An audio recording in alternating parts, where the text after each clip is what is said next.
President Faust, members of the Harvard Corporation and the Board of Overseers, members of the faculty, proud parents, and above all, graduates.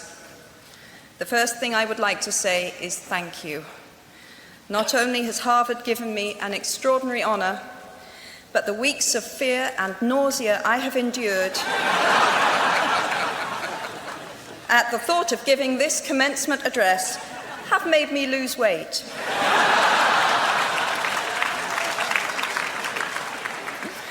A win-win situation.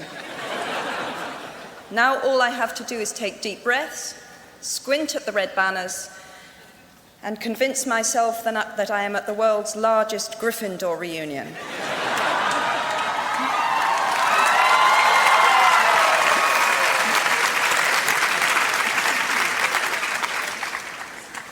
Delivering a commencement address is a great responsibility, or so I thought, until I cast my mind back to my own graduation.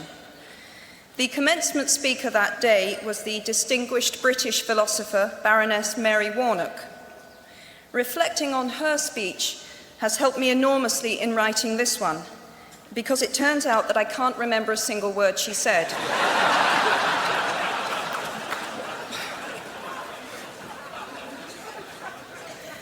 This liberating discovery enables me to proceed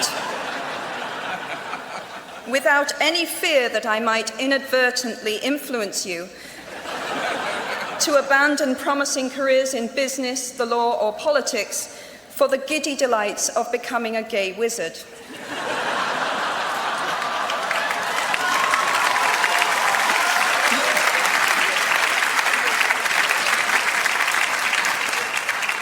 You see, if all you remember in years to come is the gay wizard joke, I've come out ahead of Baroness Mary Warnock.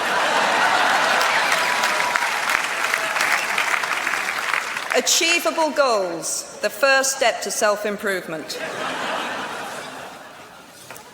Actually, I have racked my mind and heart for what I ought to say to you today.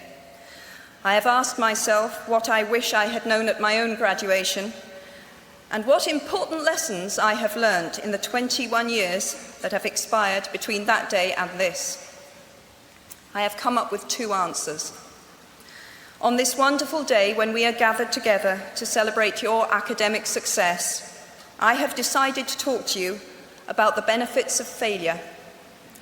And as you stand on the threshold of what is sometimes called real life, I want to extol the crucial importance of imagination.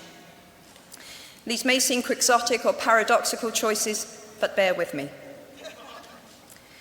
Looking back at the 21-year-old that I was at graduation is a slightly uncomfortable experience for the 42-year-old that she has become. Half my lifetime ago, I was striking an uneasy balance between the ambition I had for myself and what those closest to me expected of me. I was convinced that the only thing I wanted to do, ever, was write novels. However, my parents, both of whom came from impoverished backgrounds and neither of whom had been to college, took the view that my overactive imagination was an amusing personal quirk that would never pay a mortgage or secure a pension. I know the irony strikes with the force of a cartoon anvil now, but... So they hoped that I would take a vocational degree. I wanted to study English literature. A compromise was reached that in retrospect satisfied nobody, and I went up to study modern languages. Hardly had my parents' car rounded the corner at the end of the road than I ditched German and scuttled off down the classics corridor. I cannot remember telling my parents that I was studying classics. They might well have found out for the first time on graduation day. Of all the subjects on this planet, I think they would have been hard put to name one less useful than Greek mythology when it came to securing the keys to an executive bathroom. Now, I would like to make it clear in parenthesis that I do not blame my parents for their point of view. There is an expiry date on blaming your parents for steering you in the wrong direction.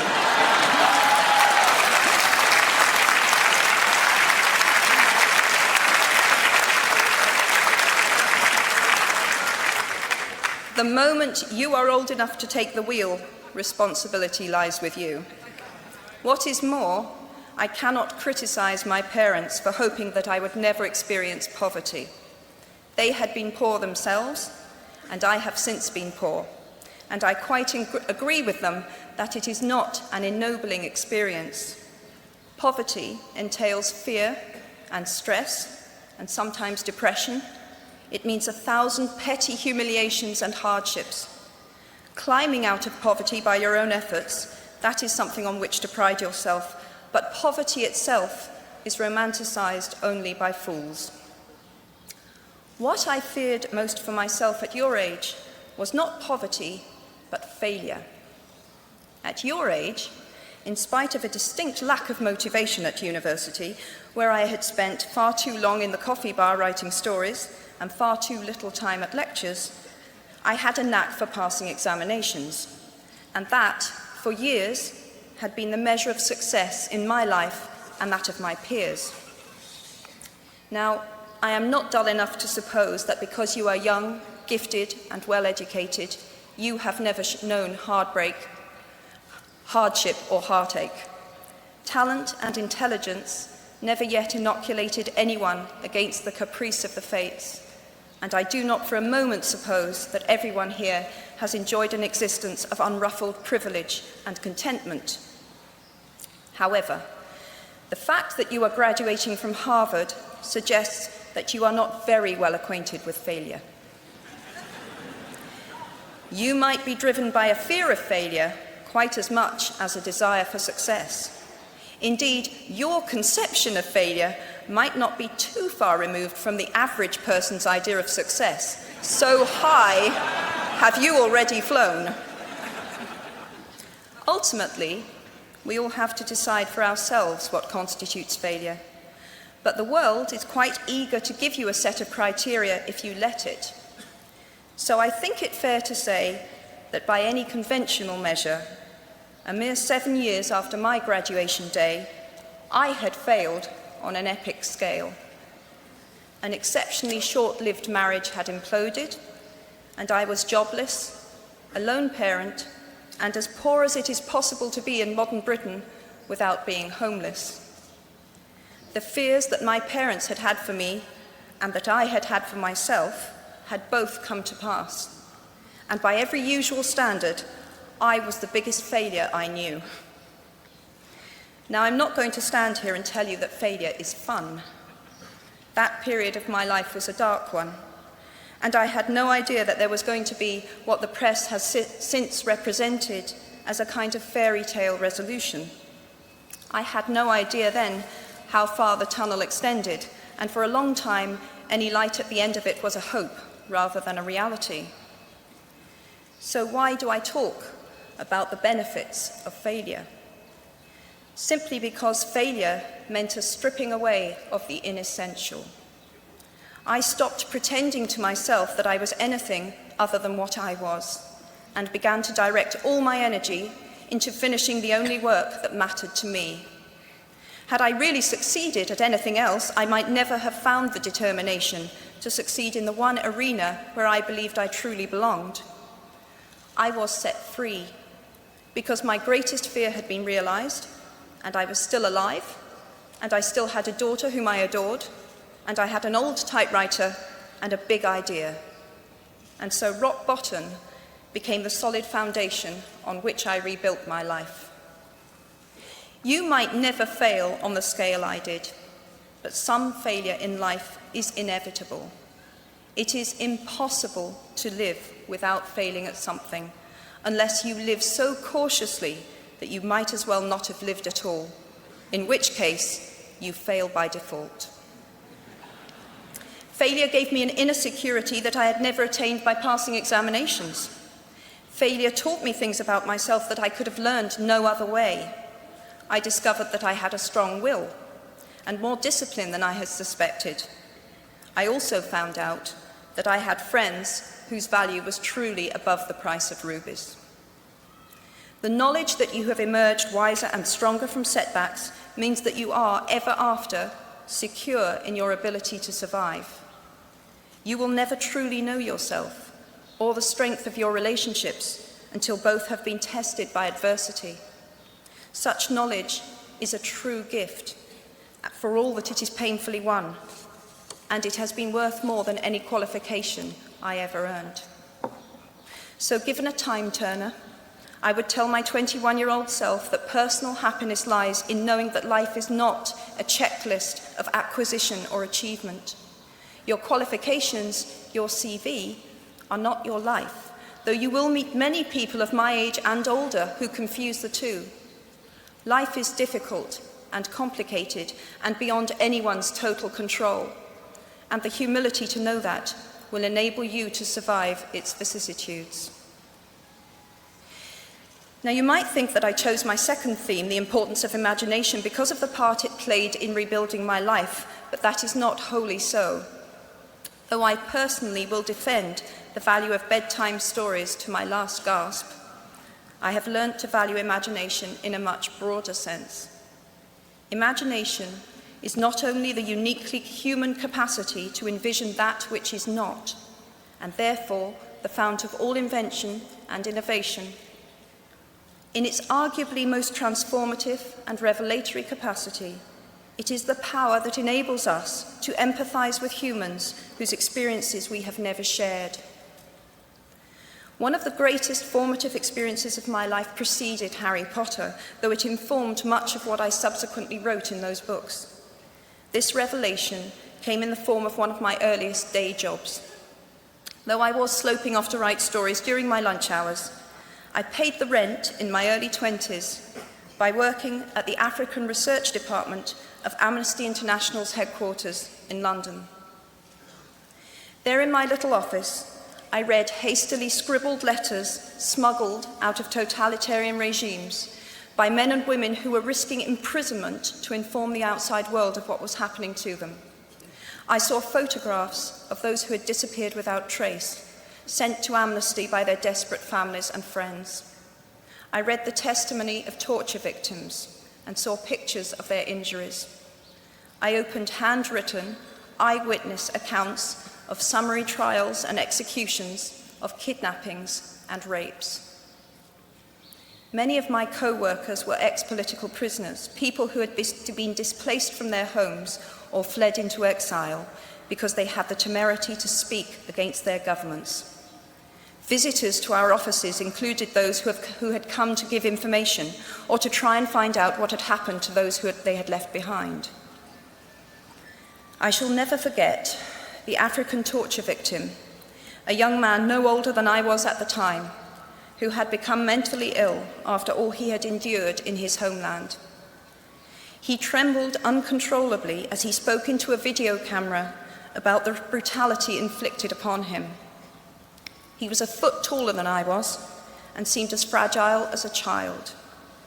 I was given the job of escorting him back to the underground station afterwards, and this man, whose life had been shattered by cruelty, took my hand with exquisite courtesy and wished me future happiness. And as long as I live, I shall remember walking along an empty corridor and suddenly hearing, from behind a closed door, a scream of pain and horror such as I have never heard since. The door opened, and the researcher poked out her head and told me to run and make a hot drink for the young man sitting with her. She had just had to give him the news that in retaliation for his outspokenness against his country's regime, his mother had been seized and executed. Every day of my working week in my early 20s, I was reminded how incredibly fortunate I was to live in a country with a democratically elected government where legal representation and a public trial were the rights of everyone. Every day, I saw more evidence about the evils humankind will inflict on their fellow humans to gain or maintain power. I began to have nightmares, literal nightmares, about some of the things I saw, heard, and read. And yet, I also learned more about human goodness at Amnesty International than I had ever known before. Amnesty mobilizes thousands of people who have never been tortured or imprisoned for their beliefs to act on behalf of those who have. The power of human empathy leading to collective action saves lives and frees prisoners. Ordinary people whose personal well-being and security are assured join together in huge numbers to save people they do not know and will never meet. My small participation in that process was one of the most humbling and inspiring experiences of my life. Unlike any other creature on this planet, human beings can learn and understand without having experienced. They can think themselves into other people's places. Of course, this is a power like my brand of fictional magic that is morally neutral. One might use such an ability to manipulate or control just as much as to understand or sympathize. And many prefer not to exercise their imaginations at all. They choose to remain comfortably within the bounds of their own experience, never troubling to wonder how it would feel to have been born other than they are. They can refuse to hear screams or peer inside cages. They can close their minds and hearts to any suffering that does not touch them personally. They can refuse to know. I might be tempted to envy people who can live that way, except that I do not think they have any fewer nightmares than I do. Choosing to live in narrow spaces leads to a form of mental agoraphobia, and that brings its own terrors. I think the willfully unimaginative see more monsters. They are often more afraid. What is more, those who choose not to empathize enable real monsters, for without ever committing an act of outright evil ourselves, we collude with it through our own apathy. One of the many things I learned at the end of that classics corridor down which I ventured at the age of 18 in search of something I could not then define was this, written by the Greek author Plutarch. What we achieve inwardly will change outer reality. That is an astonishing statement, and yet proven 1,000 times every day of our lives. It expresses in part our inescapable connection with the outside world, the fact that we touch other people's lives simply by existing.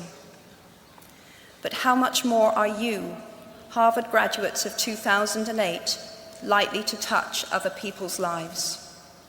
Your intelligence, your capacity for hard work, the education you have earned and received, give you unique status and unique responsibilities. Even your nationality sets you apart. The great majority of you belong to the world's only remaining superpower. The way you vote, the way you live, the way you protest, the pressure you bring to bear on your government has an impact way beyond your borders.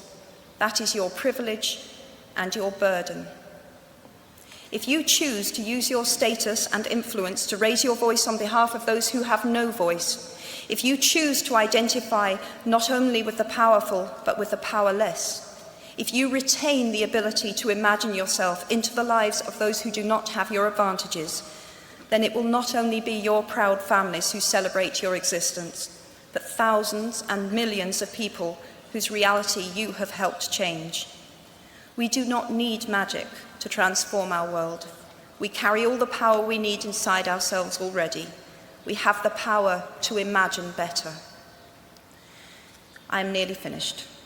I have one last hope for you, which is something that I already had at 21. The friends with whom I sat on graduation day have been my friends for life. They are my children's godparents, the people to whom I've been able to turn in times of real trouble, people who have been kind enough not to sue me when I took their names for Death Eaters.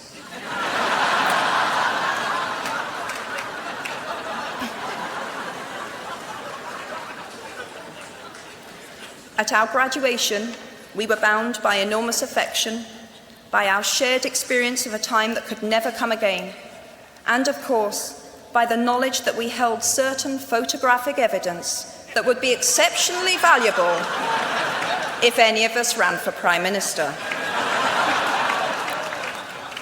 So today, I wish you nothing better than similar friendships. And tomorrow, I hope that even if you remember not a single word of mine, you remember those of Seneca, another of those old Romans I met when I fled down the classics corridor in retreat from career ladders in search of ancient wisdom. As is a tale, so is life. Not how long it is, but how good it is what matters. I wish you all very good lives. Thank you very much.